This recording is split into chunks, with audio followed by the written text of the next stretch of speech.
How's it going, everyone? Jordan here. Today we are going to be ranking the Amity Affliction's albums in a tier list. So, the Amity Affliction, they started way back in 2003 in Queensland, Australia.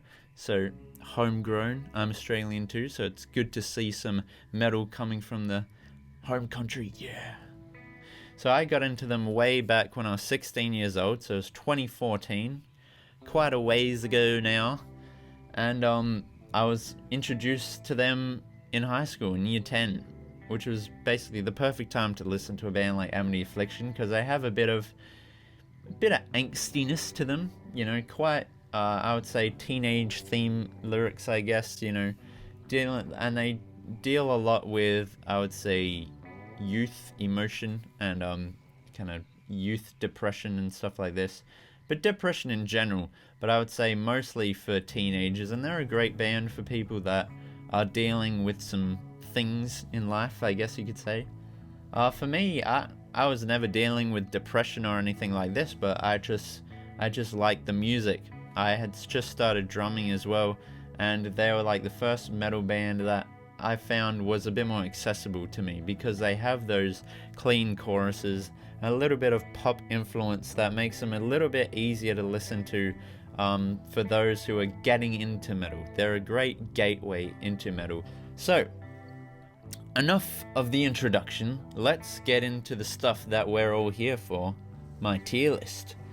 So yes, recently I went back, I listened to all their albums again, and some of my opinions have changed and some of them have stayed the same over all these years since I first heard them. So the album I want to start off with is Severed Ties. Severed Ties was the first album released by the band all the way back in 2008, and it's actually quite different sounding to the rest of their albums. It's a lot rougher around the edges, to be honest. And the production, it's not amazing, unfortunately. The production's pretty rough. The vocals aren't great, especially the clean singing is pretty...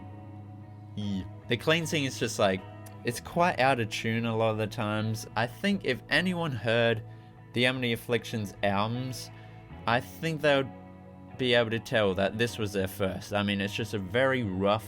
It almost has a demo-like sound to it, and I mean that because the rest of their albums have like excellent production, except for that first album. It's just very rough, and I guess it has a bit of a punk attitude, and that roughness, it gives it a bit of dirtiness, I would say. And I think some people will like that. A lot of the songs blend together, and if I have to be totally real with you all, there's not really any songs on this album that I like, and it just lacked a lot of memorable parts, I would say.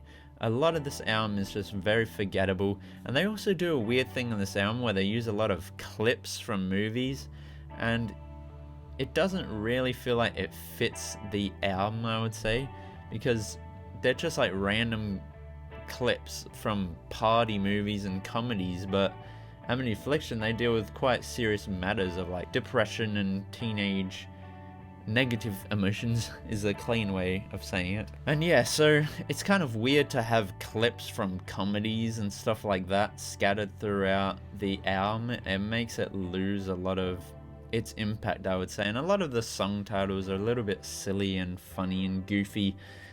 It almost feels like they're trying to have like a frat bro party vibe, but we're all very sad, and it doesn't really work. And so I'm gonna have to start off strong with a D.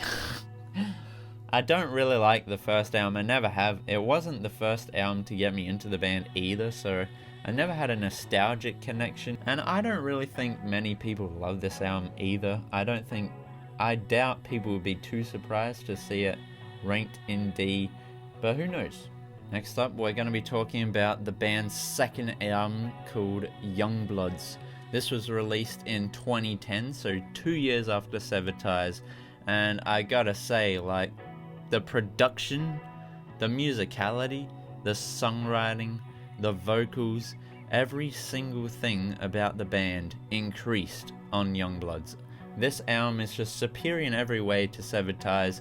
It's almost like another band, I guess. The style is kind of the same, you could say, but it's a little bit matured. You know, they don't have all these random kind of party movie clips and comedic things going on. It's a little bit more serious. And I would say this is one of the band's heaviest albums. It's got a lot of punk in it, and it's quite hardcore punk, I would say. And it's a little bit thrashy as well. There's some pretty fast beats, and it gets pretty heavy. This album, I would say, I reckon it probably has the most growling on it, which I really like. You know, they even have some choruses on here with growls, which is very, very rare for Amity Affliction. Most of the time, their choruses are very melodic, have a lot of clean singing, but in this album, there's actually a couple of songs that have more screams and growls in the chorus, which I really appreciate. And so I'm going to be putting it at A tier. It's a solid album. I think anyone who listens to metalcore should definitely check out this album because it's a good one. It's definitely worth your time. Next up, we're going to be talking about This Could Be Heartbreak.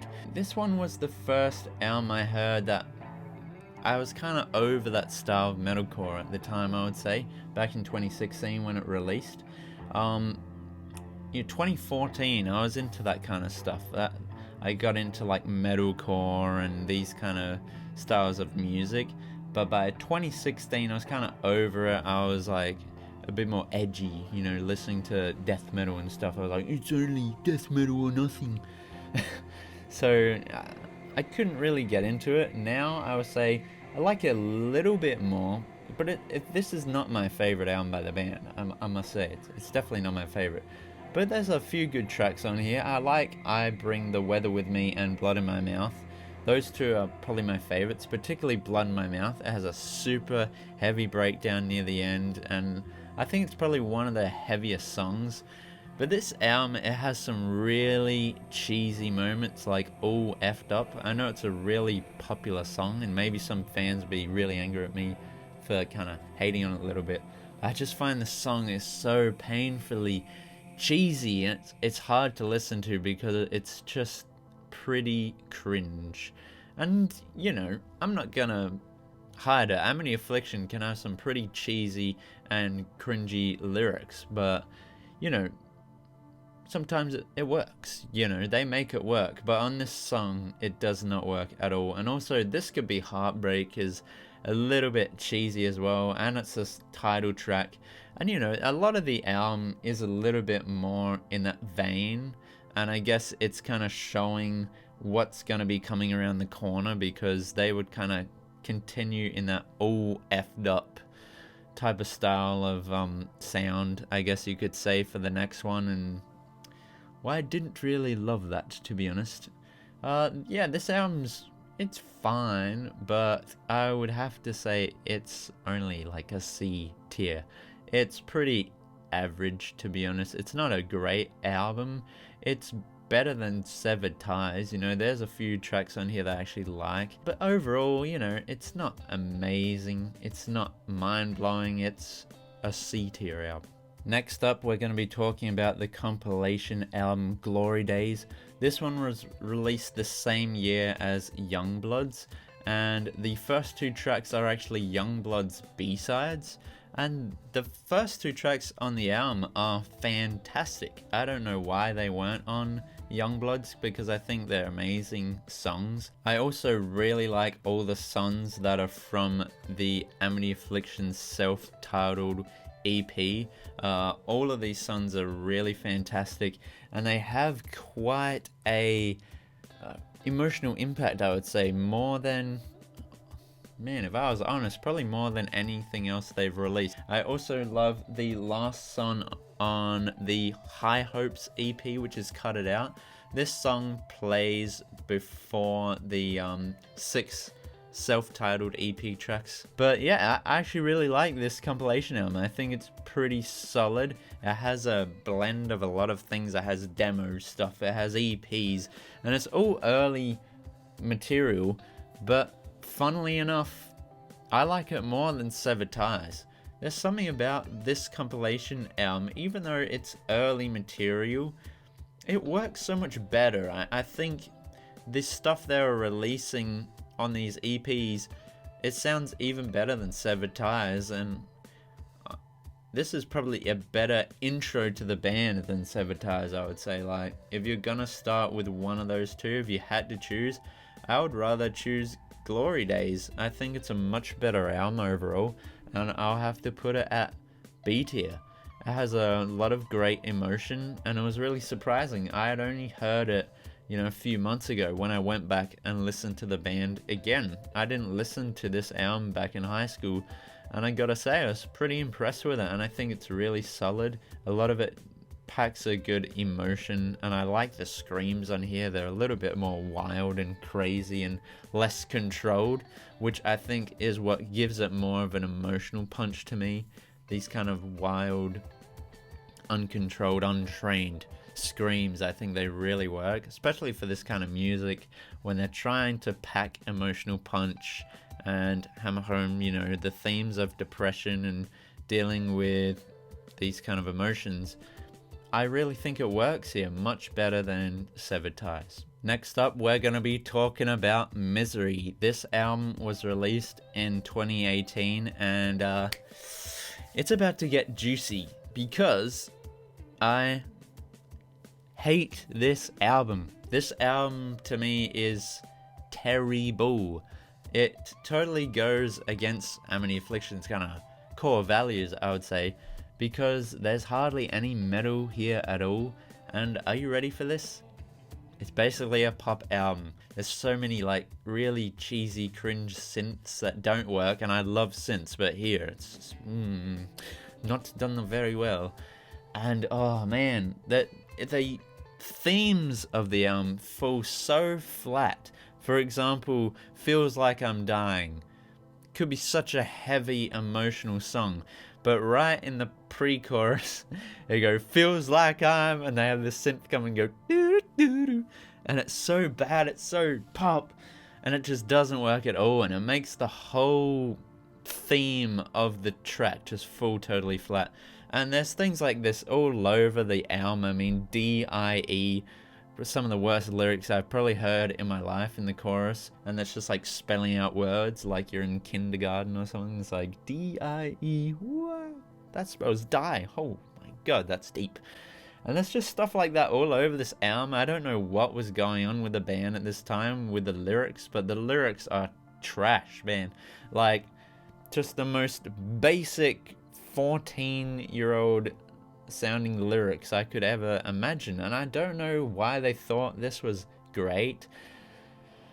Painfully though, I must admit, the album is freaking catchy as all hell, and I would probably rather listen to it instead of Severed Ties, because it's fun to listen to, because it's so poppy and it's so cheesy but also so catchy. Maybe they were doing what they wanted to do, I suppose, but I did not enjoy it one bit, and I have to put it right down at the bottom.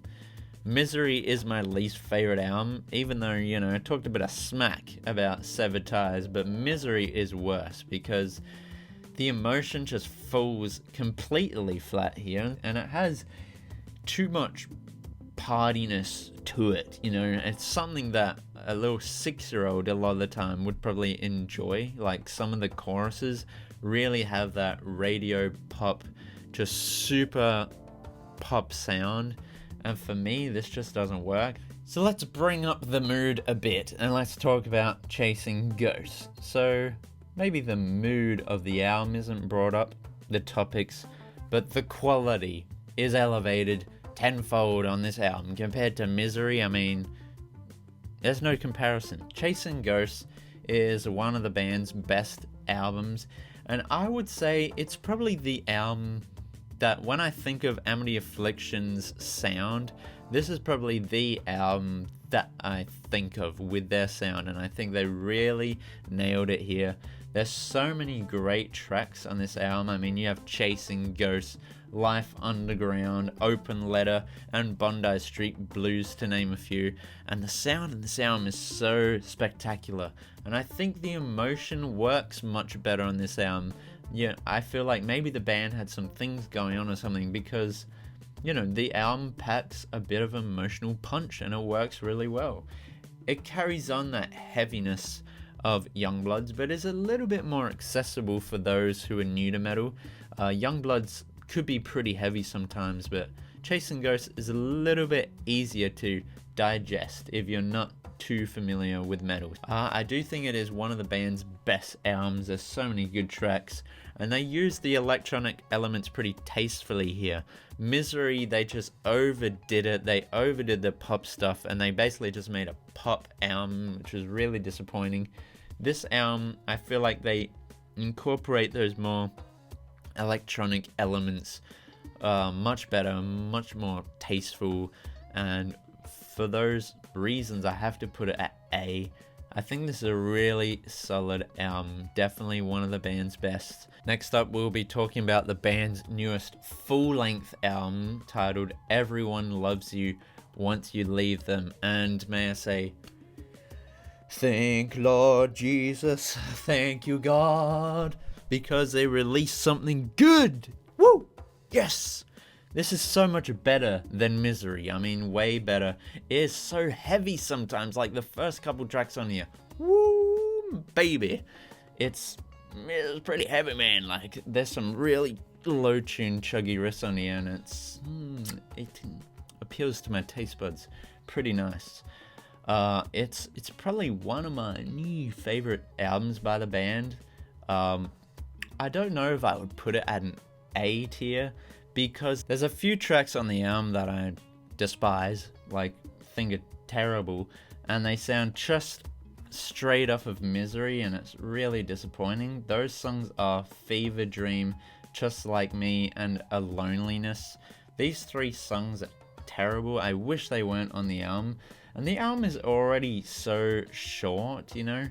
I would appreciate if their new EP was actually those three songs, because I think those three tracks are infinitely better, and they also fit the album more. Like, the album was going for a heavier vibe, and then they just drop in these three random short little pop songs in there.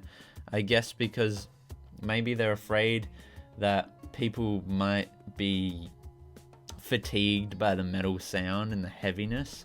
For maybe younger people that are getting into metal, you know, it breaks it up, and I guess for those, they can maybe listen to the album more and appreciate it more because it has some familiar sounds. There's a few amazing songs on here, like All My Friends Are Dead, Soak Me in Bleach, Born to Lose, Catatonia. Those four songs, I mean, my god, some of the best songs they've ever released. Like, really incredible tracks, and they set such a high point. And I must say, like, even though there are some bad tracks on the album, there are some amazing songs as well, and it makes me really excited to see where the band is going to go, because I have a feeling their next album, their next full-length album that they release, might be the heaviest album they've ever made. I'm going to be putting this in B.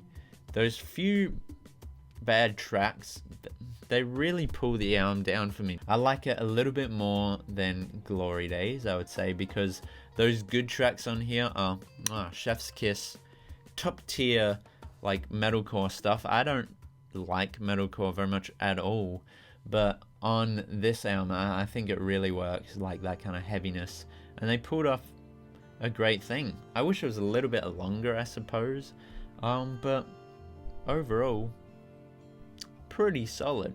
Next up, we have Let the Ocean Take Me, released back in 2014. This was the band's fourth album, and I would say it's part of a trilogy for me. I don't know if other fans consider this to be a trilogy, but to me, Youngbloods, Chasing Ghosts, and Let the Ocean Take Me, all three of these albums create this trinity for me, and I have to say Let the Ocean Take Me, for me, is at the top of that trinity, right at the pinnacle. See this triangle? Bing, bing. That's Let the Ocean Take Me, right at the top. This is my personal favorite album by the band. There's just so many great tracks on here. I mean, there's the intro track, Pittsburgh, there's Don't Lean on Me, and Death's Hand. Those three songs, for me, are just magnifico. Death's Hand is also one of the band's heaviest tracks, and it's so, one of the best. I love that song. I think it's fantastic. And yeah, this album I have to credit to being the album that got me into metal music. This was the first album I ever heard by Amity Affliction, and it set me on a launching pad into not just getting into the band, obviously, but getting into metal as a whole. This is life-changing. Metal is a massive part of my life. I don't know if you can see, but right there, ding ding, the drums. Amity Affliction, man, I mean, they got me into the metal drums. They were the band that kind of taught me about double kick, Death's Hand, honestly, like that intro when the kind of gallops on the double kick. I was like, wow, like mind blown, and the crazy verse, da da da da da. It's awesome. That song is great, and the whole album is just really solid. I would say now that I've grown older, I don't have the kind of teenage angsty emotions anymore.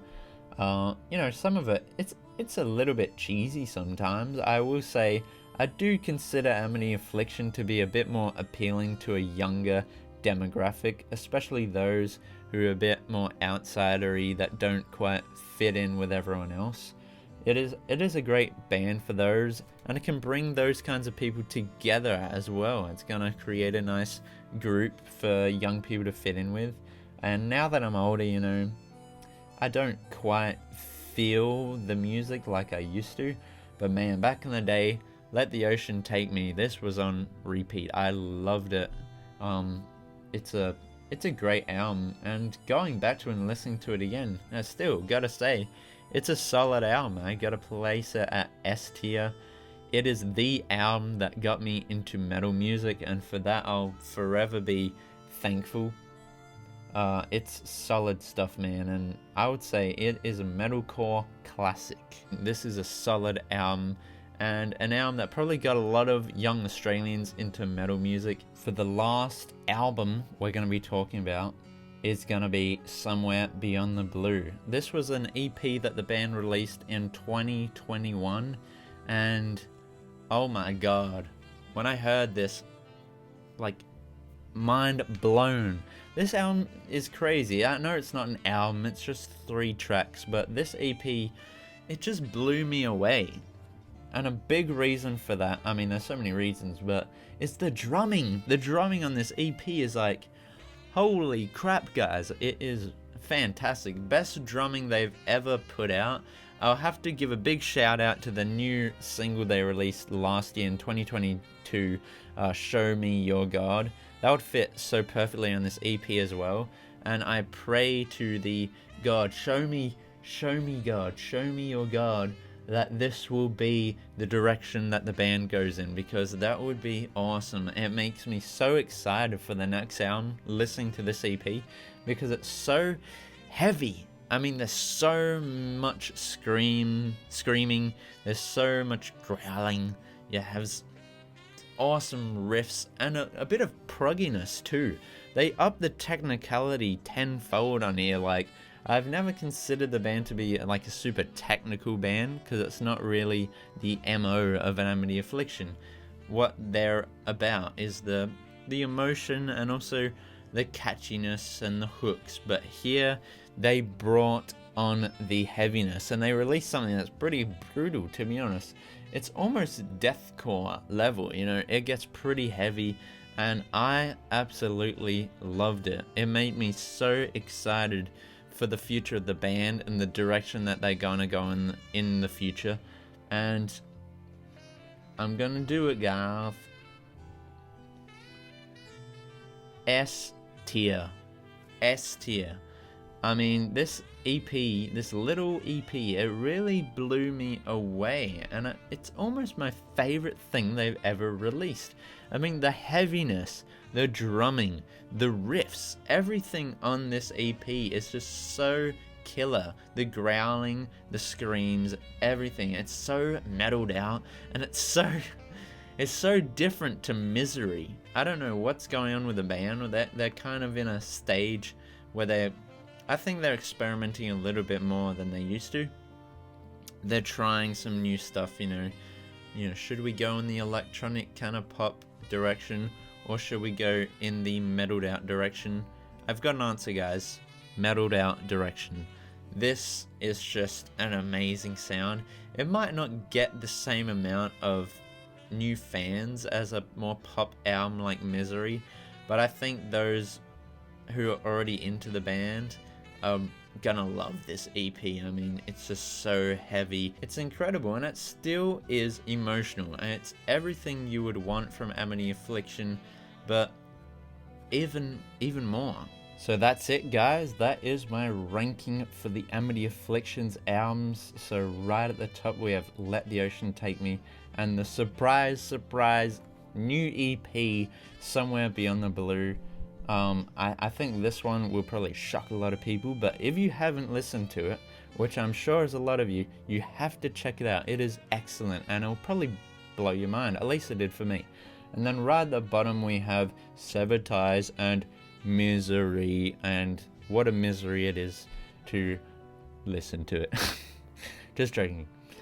Not really. It's pretty bad. But if you like it, that's cool. I will not judge you. You can like what you like. So yeah, this is just my opinion, of course. You know, everyone's gonna be different. And speaking of that, make sure to leave your ranking of the band's albums in the comments below as well, because I'm really fascinated to see how other people rank their albums. I think Amity Affliction is a band that, you know, is pretty popular, but I don't see many people talking about them online that much as I think they should, and I think the band deserves a bit more attention and praise, especially in the metalcore community, I suppose. Make sure if you like the video to drop a like below and subscribe for more metal band tier lists. This is only my second video, so I'm still fresh to all the YouTube stuff, but I hope to be, you know, even more present on the internet and start cranking out some great content for you guys. I hope you enjoyed this one, and make sure to have a great rest of your day or your night, and keep on keeping it metal.